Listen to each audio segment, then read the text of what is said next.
Hello hello hello बच्चों। तो आज हम फिजिक्स के इस पेपर का सॉल्यूशन करेंगे और इसमें हम इसके जो फर्स्ट 12 क्वेश्चन है जो एमसीक्यू है उन्हें अच्छा डिटेल में समझते हैं। ठीक है, समझेंगे।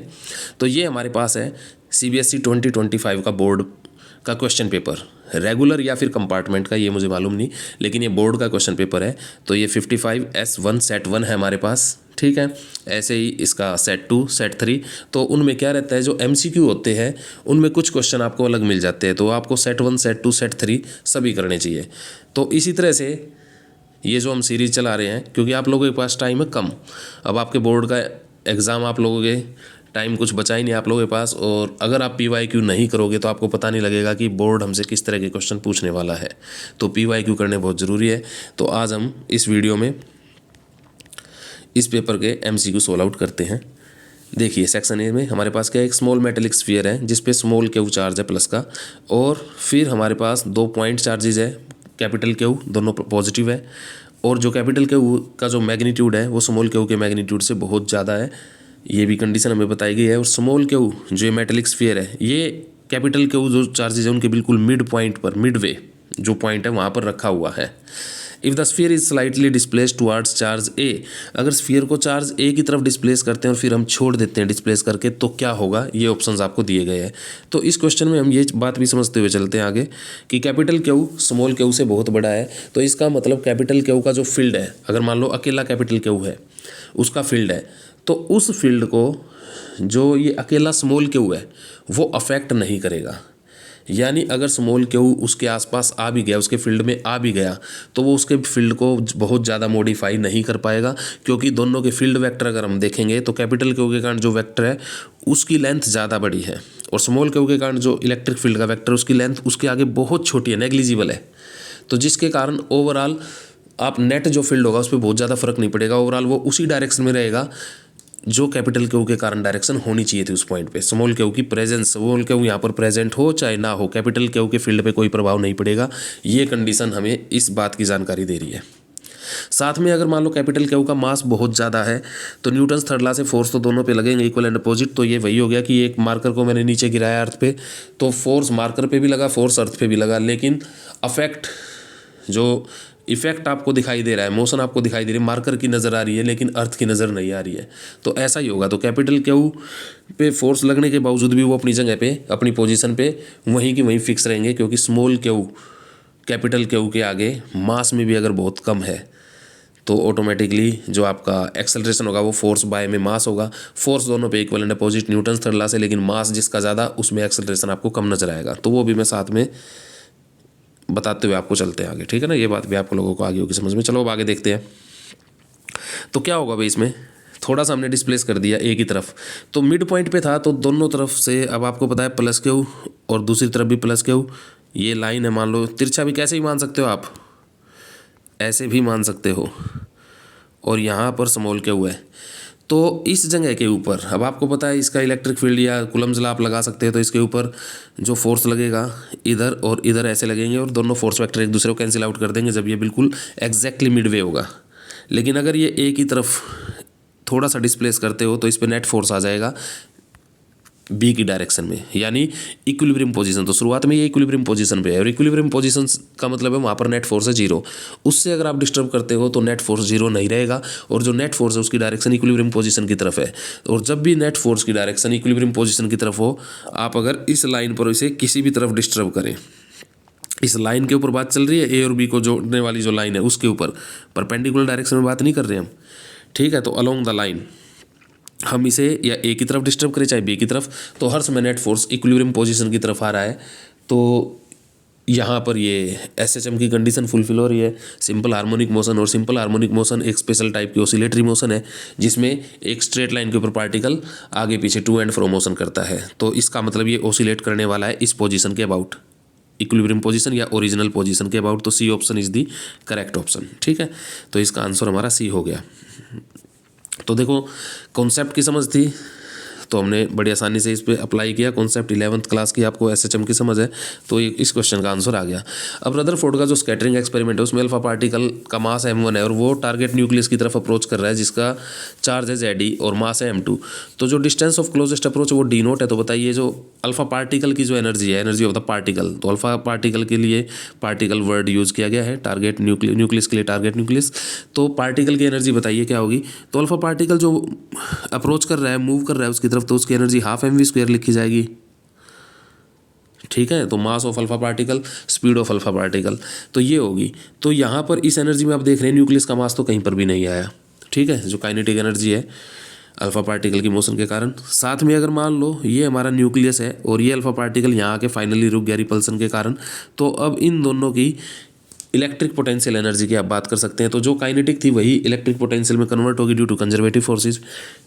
तो भाई यहाँ पर हम लिख सकते हैं कि ई अल्फ़ा आपका इसके तो इक्वल होगा ही होगा हाफ mv² के, साथ में किसके इक्वल होगा, स्मॉल के Ze into 2e, alpha particle में 2e चार्ज है और बाय में d नोट, ओहो बाय में d नोट, तो E alpha half m alpha v alpha का स्क्वायर इक्वल टू होगा, जहाँ तक मुझे याद है फॉर्मूला यही फॉर्मूला इसका, k 2e Ze। तो देखो मेमोरी बेस्ड फॉर्मूले को तो आपको रटना पड़ेगा, याद करना पड़ेगा, और डी नोट। हाँ, क्योंकि कूलम्स लॉ होता है K1 Q2 बाय r² और पोटेंशियल एनर्जी आपका इसी का डेरिवेटिव होती है कंजर्वेटिव फोर्स का।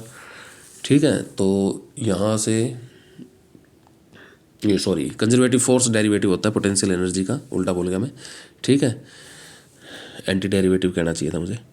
तो यहाँ पर आप देख पा रहे हैं K2e Ze, तो ये रिलेशन निकल के आई। तो जो एनर्जी अल्फा पार्टिकल की, अब ये 2 कांस्टेंट E कांस्टेंट, ठीक है, ये E कांस्टेंट, टारगेट न्यूक्लियस बदल सकता है, Z बदल जाएगा आपका। अल्फा पार्टिकल की एनर्जी की बात चल रही है तो टारगेट न्यूक्लियस को चेंज कर सकते हैं। डी नोट के लिए बात चली तो डी नोट भी कांस्टेंट हो गया, तो E alpha directly proportional to आ गया Z। तो यहाँ पर मैं कुछ और बातें भी आप लोग समझाते हुए चलूँ कि E alpha directly proportional to Z by D nought. यानी अगर मान लो मेरे पास बहुत सारे अलग अलग Z के न्यूक्लियस है, Z1 Z2 Z3, तो फिर मैं डी नोट को जो कैसे पता लगाऊं अल्फा पार्टिकल के पास, किस अल्फा पार्टिकल के पास ज़्यादा एनर्जी है। तो Z अगर मान लो सबका पहले तो Z सेम कर देते हैं सभी का, सभी टारगेट न्यूक्लियस का Z सेम है, तो Z कांस्टेंट होते ही E alpha inversely proportional to D naught आ गया। मतलब जो टारगेट न्यूक्लियस के ज़्यादा करीब होगा जो अल्फा पार्टिकल, उसके पास E अल्फा सबसे ज़्यादा है अगर Z सेम है। ठीक है, अब अगर मान लो अल्फा पार्टिकल का सबका D सेम है, सबका D सेम है सेम डिस्टेंस पे, लेकिन Z अलग अलग है, तो ये D, अब बस आपको बेशक D सेम नज़र आ रहा है लेकिन अगर आपको Z पता है तो अब क्या होगा, ये हट गया, E directly proportional to Z आ गया। तो जिस टारगेट न्यूक्लियस का Z की वैल्यू ज़्यादा होगी उस वाले केस में बेशक D सेम है तीनों केस में, लेकिन मान लो इस Z1 सबसे बड़ा है, Z2 और Z3, तो इस वाले केस में जो अल्फा पार्टिकल की एनर्जी वो सबसे ज़्यादा होगी। अब Z भी अलग है और D भी अलग है, तो आपको Z भी पता करना पड़ेगा और D भी पता करना पड़ेगा, दोनों की जानकारी है। तो Z बाई डी नोट, इस रेशो को निकालो, इस रेशो से पता चल जाएगा अल्फा पार्टिकल की एनर्जी कौन से केस में ज़्यादा होगी। तो इन्हीं फॉर्मूलाज के ऊपर ग्राफ भी पूछे जा सकते हैं आपके। E अल्फा और Z के बीच में आपका ये डायरेक्टली प्रोपोर्शनल आ गया, स्ट्रेट लाइन ग्राफ हो जाएगा, इन्वर्सली प्रोपोर्शनल आ गया। इस तरह से अगर Z को भी कांस्टेंट कर देते हो तो चलो सारी बातें बाद में करेंगे। अब जो बच्चे सिलेबस कर चुके हैं उनके लिए फ़ायदा है इस क्लास को अटेंड करने का। अब potential energy of pair of nucleon is minimum when they are separated by about, nucleon की बात चल रही है, न्यूक्लियर फोर्स की बात चल रही है, proton proton proton neutron neutron neutron. तो पेयर ऑफ न्यूक्लियन है तो उसके लिए हमने NCERT में ये वाला तो आपको ग्राफ याद होगा ही। ठीक है, और ये वो डिस्टेंस होती है R0 जिसको बोलते हैं 0.8 फर्मी, और ये आपका 0, यहाँ से ये डिस्टेंस वापस आ रही है, यानी एक न्यूक्लियन यहाँ रखा हुआ 0,0 पे, दूसरे को हम उसके करीब लेकर आ रहे हैं, तो potential energy as a function of R। ठीक है, तो 0.8 फर्मी होती है जिस पे आपकी पोटेंशियल एनर्जी मिनिमम है, सबसे मोस्ट नेगेटिव थी, देख पाए आप ग्राफ के अंदर। ठीक है, तो A option is the correct. अच्छा, दूसरे क्वेश्चन का answer directly proportional to Z आ गया था, आंसर बताते हुए चलें, इसका ये, इसका भी A आ गया। Okay, figure shows variation of maximum kinetic energy of emitted electron as a function of the frequency. ठीक है, तो kinetic energy as a function of linear function of frequency. तो K max maximum kinetic energy की बात चल रही है ये, ठीक है। तो वो क्या होगी, एच न्यू, जितनी एनर्जी आपने इंसिडेंट करी माइनस में फाई नॉट, बिल्कुल बस फाई नॉट ही खर्च हुई बाहर निकाल, मतलब अंदर जो वेस्ट हुई वो फाई नॉट ही होनी चाहिए, फाई नॉट से ज़्यादा नहीं। फाई नॉट से ज़्यादा होगी तो काइनेटिक एनर्जी के मैक्स नहीं आएगी। के मैक्स कब मिलेगा, मेटल का वर्क फंक्शन फाई नॉट, और जो इलेक्ट्रॉन बाहर निकलने की कोशिश कर रहा है उसने अंदर निकलने बाहर निकलने के लिए जो खर्च करी वो फाई नॉट ही करी, फाई नॉट से ज़्यादा नहीं की, तो अब बची हुई के मैक्स बन जाएगी। एक तो ये बात। अच्छा, इसको बोलेंगे kinetic energy is linear function of frequency, frequency का लीनियर फंक्शन है, ठीक है।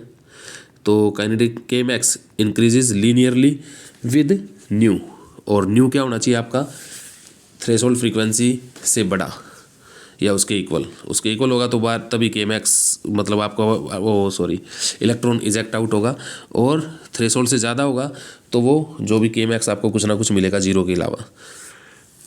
तो new must be greater than new note, ऐसे आप बोल सकते हैं। तो भाई अब आपने देखा के max equal to H nu minus phi naught है, तो Y equal to M X plus C, तो यहाँ पर सी की वैल्यू तो माइनस फाई नोट है और एम की वैल्यू एच है, तो स्लोप इसका जो है वो एच है, तो ए आंसर है इसका, क्योंकि हमसे स्लोप ही पूछा जा रहा है, ठीक है। Whenever a magnet is moved either towards or away from a conducting coil, एक मैग्नेट को कंडक्टिंग कॉइल के तो नज़दीक मूव किया जा रहा है या उससे दूर, तो जो ईएमएफ इंड्यूस होगी ना, whose magnitude is independent of, तो उसका जो ईएमएफ का जो मैग्नीट्यूड होगा वो किस चीज़ पे डिपेंड नहीं करेगा।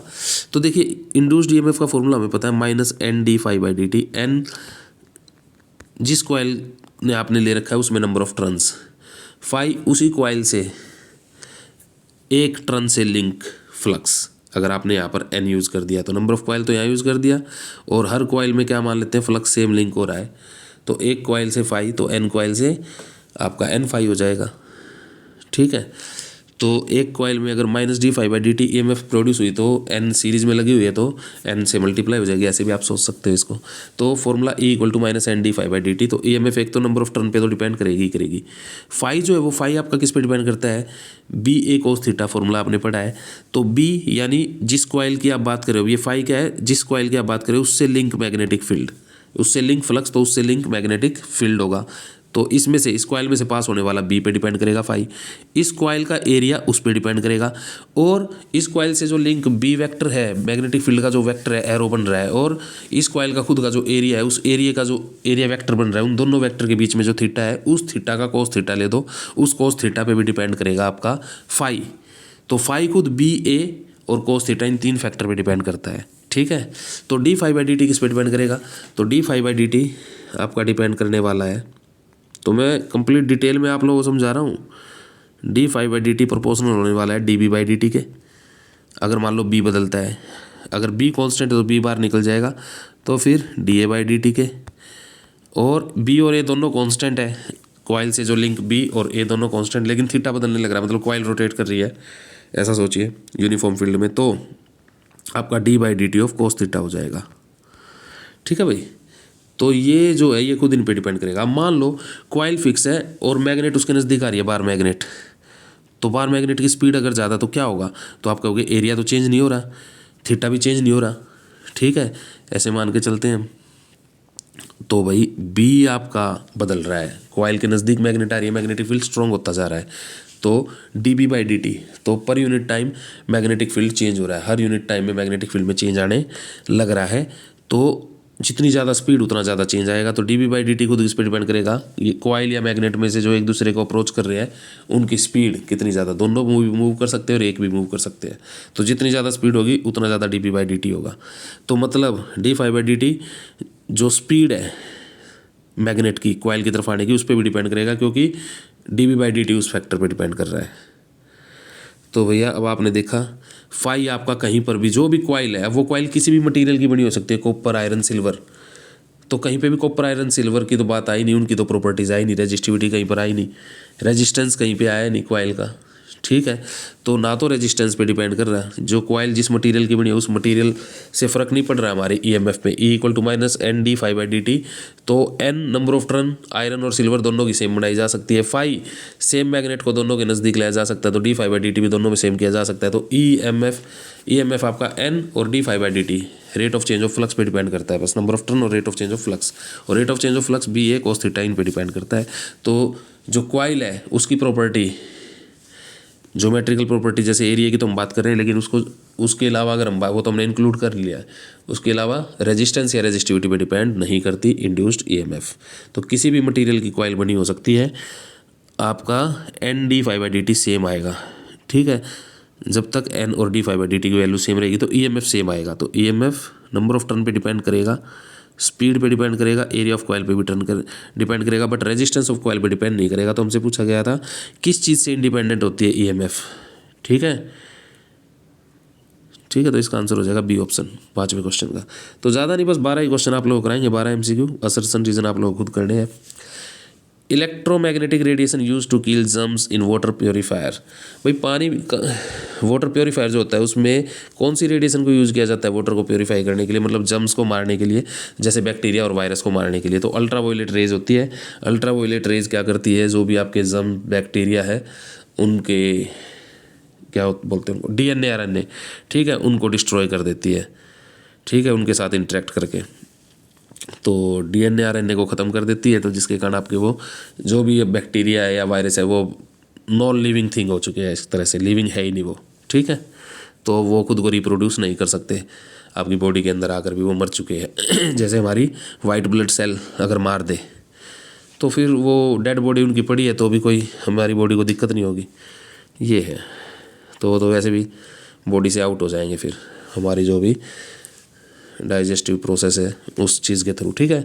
तो अल्ट्रावायलेट रेज क्या करती है, उसको बैक्टीरिया और वायरस के डीएनए आरएनए को ख़त्म कर देती है, मार देती है, वायरस और बैक्टीरिया को मार देती है। 7th क्वेश्चन में देखिए, galvanometer having a coil resistance of 48 ohm. Galvanometer की कॉइल का रेजिस्टेंस दे रखा है, तो इसको जी बोल सकते हो, आर जी बोल सकते हो, 48 ओम, ठीक है। तो वो डायग्राम आपके दिमाग में चल रहा होगा गैल्वेनोमीटर, ठीक है। तो गैल्वेनोमीटर या साथ में इसके हाई रेजिस्टेंस या लो रेजिस्टेंस डिपेंड करता है, मीटर की बात कर रहे हो या वोल्ट मीटर की बात कर रहे हो। तो आप इसे सीधा सिंबॉलिक फॉर्म में कन्वर्ट करो, वर्ड से सिंबॉलिक फॉर्म में, ठीक। और फिर जो फॉर्मूला बेस्ड क्वेश्चन है उसमें फॉर्मूला अप्लाई कर दो। तो भैया क्या कह रहा है, ये फुल स्केल डिफ्लेक्शन दिखाता है 2 एम्पियर का, मतलब अगर मैं ये गैल्वेनोमीटर में यूज़ करूँ तो इसका फुल स्केल मतलब 2 एम्पियर करंट आते हैं, इसका फुल स्केल, बस इससे ज़्यादा ये माप नहीं सकता, स्केल इतनी मेजरमेंट कर सकता है। तो जो फुल स्केल करंट है उसे हम क्या बोलते हैं, IG, जो कि 2 एम्पियर दे दिया। It can be converted into an ammeter of range, ठीक है। इसको एक एमीटर में कन्वर्ट किया जा सकता है जिसकी रेंज है 10 एम्पियर, ठीक है। तो जो 10 एम्पियर वो तो हम चाहते हैं ना, हम करंट कितना भेजना चाह रहे हैं इस गैल्वेनोमीटर में, 10। तो अब आपके लिए एमीटर बना रहे हैं, अब तो डायग्राम क्लियर हो गया होगा। तो यहाँ से 10 करंट आ रहा है और ये शंट लगा हुआ है, तो यहाँ से 10, तो ये I, तो ये I जो ये रेंज है मैक्सिमम वैल्यू ये आपका I होता है, तो ये 10 एम्पियर और IG आपका 2। तो बताइए ऑप्शंस में चूज़ कीजिए क्या होगा।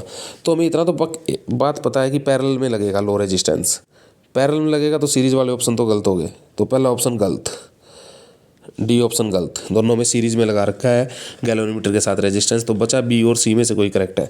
तो बस अब हमें पता है दोनों पैरेलल में है, तो आप इसे रेजिस्टेंस के तौर पे सोचो ना, ये गैल्वेनोमीटर का रेजिस्टेंस, ये शंट रेजिस्टेंस, यहाँ पीछे से करंट आया 10, इधर करंट चला गया 2, इधर आ गया 8, तो ये आर पता करना है, इसको आर ना बोल के ऐसे बोल लो। तो ये सिंपल आपका रेजिस्टेंस का क्वेश्चन बन गया, ठीक है।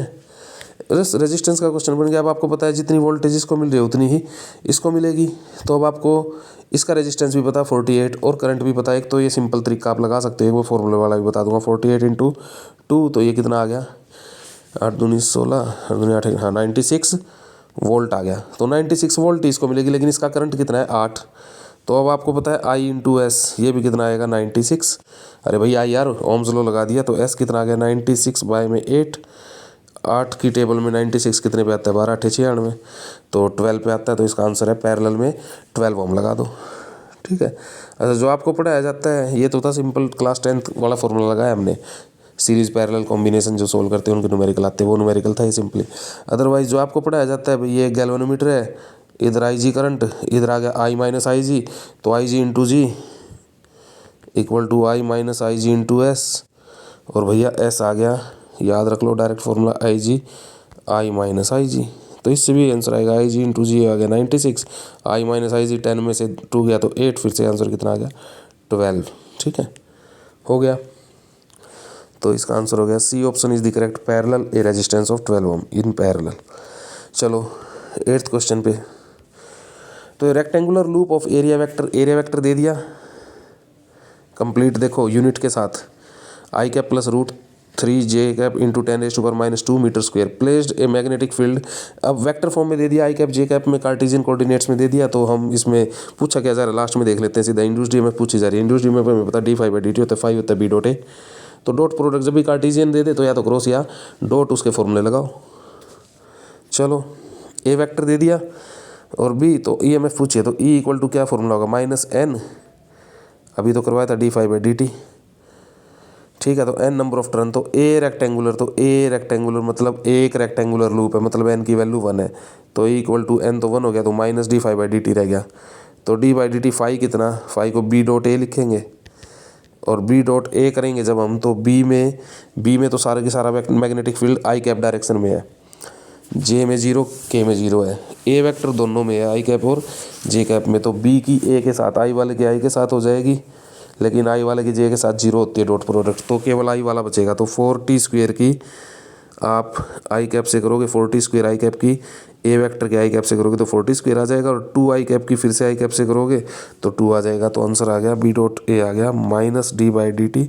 ये आप नोटबुक में करके देखो भाई, ये रख के पूरा मैं बोल के समझा रहा हूँ, स्पेस मेरे पास कम है स्क्रीन पर, तो आंसर आ गया 4t² प्लस में 2। अब डिफ्रेंशिएट कर दो तो ये हो जाएगा 8t प्लस में 0, तो e इक्वल टू -8t आ गया, e इक्वल टू -8t। अब वैल्यू पुट कर दो, अच्छा इनटू में एक चीज़ रहेगी भाई, ये 10⁻⁻2, ठीक है, वो भी था बाहर ब्रैकेट के, तो -8t इंटू 10⁻², तो कितने टाइम पे बतानी है, इंस्टेंटेनियस ईएमएफ आ गई भाई, डिफरेंशिएशन आपको इंस्टेंटेनियस वैल्यू देता है, ठीक है, इंस्टेंटेनियस स्लोप होता है ना, ये टेंजेंट होती है, तो इंस्टेंटेनियस वैल्यू देगा डिफरेंशिएशन, तो -8 और t की वैल्यू 1 और इंटू में 10⁻², तो ये आंसर आएगा -8 इंटू 10⁻², है कहीं पे नहीं दिखाई दे रहा है, इतने वोल्ट 80 मिली वोल्ट दिखाई दे रहा है, 10 से मल्टीप्लाई 10 से डिवाइड, तो ऊपर हो गया 80 और नीचे वाला 10 ऊपर आ गया, हाँ ये ठीक है, ये मैच हो गया -80 मिली वोल्ट। लेकिन हमसे पूछा क्या जा रहा है क्वेश्चन के, देखो पढ़ो ध्यान से स्टेटमेंट, हमसे पूछा जा रहा है मैग्नीट्यूड वर्ड यूज़ ना करता तो हम तो इसमें साइन दे रखे होते वो भी देखते, मैग्नीट्यूड का मतलब केवल वैल्यू बतानी, और मैग्नीट्यूड हमेशा पॉजिटिव होता है, मैग्नीट्यूड कभी भी नेगेटिव नहीं होता। जैसे वेक्टर का मैग्नीट्यूड की बात करें, यहाँ तो चलो नंबर की बात चल रही है, वेक्टर तो वेक्टर की लेंथ होती है, तो वो नेगेटिव थोड़ी होगी, लेंथ तो हमेशा पॉजिटिव होती है, 0 हो सकती है पॉजिटिव हो सकती है, तो मैग्नीट्यूड आपका ऑलवेज पॉजिटिव होगा, या तो 0 है पॉजिटिव, तो भैया 80 मिली वोल्ट इसका आंसर आ गया, इसलिए प्लस का। चलो, a charge Q is enclose by spherical Gaussian surface of radius R radius क्या गॉसियन सरफेस है, उसने कैपिटल क्यू को एनक्लोज किया है, रेडियस को डबल कर दिया, तो बताओ टोटल इलेक्ट्रिक फ्लक्स। अरे भाई इलेक्ट्रिक फ्लक्स जब आपने रेडियस को डबल किया तो क्यू तो बदला नहीं, इलेक्ट्रिक फ्लक्स तो जो भी सरफेस है गॉसियन सरफेस उसके अंदर कितना चार्ज है उस पर डिपेंड करता है, और वो सेम का सेम है, चार्ज सेम का सेम, तो फ्लक्स भी सेम का सेम रहेगा, तो रिमेन्स द सेम, तो इसका आंसर हो जाएगा आपका बी। 10th क्वेश्चन पे आइए, the average value of voltage 220 volt AC means during its positive half cycle will be. अब आपको पता है AC को कभी हम एक नंबर से नहीं बोल सकते, इन्होंने अगर बोल दिया AC 220 वोल्ट तो इसका मतलब ये हमेशा RMS वैल्यू है, ये आप लोगों को लेक्चर में सिखाया जाता है, कॉन्सेप्ट में सिखाया जाता है, तो इसका मतलब ये RMS है, VRMS, ठीक है। हमसे क्या पूछी जा रही है, एवरेज वैल्यू हाफ साइकिल के लिए पूछी जा रही है, तो V इक्वल टू क्या फॉर्मूला है, V0 sin ओमेगा t, ठीक है, AC का, तो एवरेज ले दो, और किसके लिए, हाफ के लिए, तो नीचे हाफ लगा दो भाई H, V0 तो कांस्टेंट है तो उसका एवरेज V0 ही निकल के आएगा, तो हाफ के लिए V0 निकल गया बाहर, एवरेज हो गया sine omega t half cycle के लिए, साइन ओमेगा t का हाफ साइकिल पे एवरेज निकालोगे इंटीग्रेट करके, तो वो आंसर आता है आपका 2/π, तो भाई ये एवरेज वैल्यू है, तो ये V average for half cycle आ गई 2V0/π। V0 तो दे ही नहीं रखा हमें, तो VRMS दे रखा है, तो हमें पता है VRMS इक्वल टू होता है V0/√2, तो V0 हो जाएगा √2 इंटू VRMS, तो यहाँ V0 की जगह पुट कर दो √2 इंटू VRMS, तो VRMS और √2 की गुणा 311 आती है, तो 311 का डबल करो और उसको पाई से डिवाइड कर दो, तो आपको आंसर मिल जाएगा हाफ साइकिल में एवरेज वैल्यू कितनी है वोल्टेज की, तो वो आएगी 198 सोल्व करने पर। 2 parallel beams of protons moving in the same direction will, ये बिल्कुल जब मैं मैग्नेटिज्म कराता हूँ ठीक है। वैसे तो मैं शुरुआत में ही इसको बताता हूँ मैग्नेटिक फोर्स के बारे में कि दो प्रोटॉन एक दूसरे को हमेशा रिपेल करते हैं, ठीक है, लेकिन वही दोनों प्रोटॉन एक ही डायरेक्शन में दौड़ना शुरू कर दें तो इलेक्ट्रोस्टैटिकली तो वो रिपेल कर रहे हैं लेकिन मैग्नेटिकली अट्रैक्ट कर रहे हैं, ठीक है। तो वैसे भी याद रख लो भाई, like charges repel unlike attract, ये चार्जेस के लिए इलेक्ट्रोस्टैटिक है। मैग्नेटिज्म में बात करें तो लाइक करंट्स उल्टा होता है अट्रैक्ट, वहाँ पे था लाइक चार्जेस रिपेल, अब मैं बोल रहा हूँ लाइक करंट मतलब पैरेलल करंट्स अट्रैक्ट। तो जब दोनों प्रोटॉन सेम डायरेक्शन में, तो करंट हमेशा पॉजिटिव चार्ज की डायरेक्शन में होता है, तो करंट भी दोनों का सेम डायरेक्शन में होगा, तो पैरेलल करंट हमेशा अट्रैक्ट करते हैं। तो इसका आंसर ए हो जाएगा। 12th, which of the following assumptions has been use to obtain the relation VS/VP equal to NS by NP, मतलब VS/NS इक्वल टू VP/NP, कहने का मतलब V/N, ये जो voltage to N ratio, voltage to turn ratio constant है। तो ये कब निकलती है रिलेशन, ये जब निकलती है जब हम एक आइडियल ट्रांसफॉर्मर मानते हैं। और आइडियल ट्रांसफॉर्मर में क्या अजम्पशंस होती है कि उसकी प्राइमरी और सेकेंडरी जो टर्न है, कॉइल का तो रेजिस्टेंस जीरो रहेगा, प्राइमरी का भी सेकेंडरी का नेग्लिजिबल कह लो या जीरो ही होगा आइडियल केस में, और फ्लक्स लिंक सेम रहेगा प्राइमरी और सेकेंडरी से, तब ये कंडीशन आती है। अगर फ्लक्स दोनों का अलग अलग हो जाएगा तो ये कंडीशन निकल के नहीं आएगी। तो प्राइमरी कॉइल से लिंक फ्लक्स और सेकेंडरी कॉइल से जो लिंक्ड फ्लक्स है वो दोनों से क्या होगा, सेम, और पावर का कोई लॉस नहीं होगा। तो इसका मतलब द ट्रांसफॉर्मर इज़ 100% एफिशिएंट होगा, मतलब एनर्जी का कोई लॉस नहीं होगा। ये सारी की सारी एजम्पशंस होती है, ठीक है। कोई भी हीट लॉस, हिस्टेरिसिस लॉस कुछ भी नहीं होगा आइडियल ट्रांसफॉर्मर में हमारे में, ठीक है ना। तो ये सारी एजम्पशंस है। तो the resistance of primary coil is large, क्या पूछा जा रहा है हमसे, फॉलोइंग हैज़ बीन यूज, कौन सी एजम्पशन यूज़ की जाती है। रेजिस्टेंस तो जीरो मानते हैं, ये कह रहा लार्ज होता है, गलत। सेम फ्लक्स लिंक होगा, हाँ ये ठीक है। रेजिस्टेंस ऑफ सेकेंडरी, ये फिर से गलत, रेजिस्टेंस जीरो होता है दूसरे का भी। ट्रांसफॉर्मर 100% एफिशिएंट, पावर के केस में 100% एफिशिएंट है, लेकिन हमारी जो ये कंडीशन निकली है किससे निकली है, 5P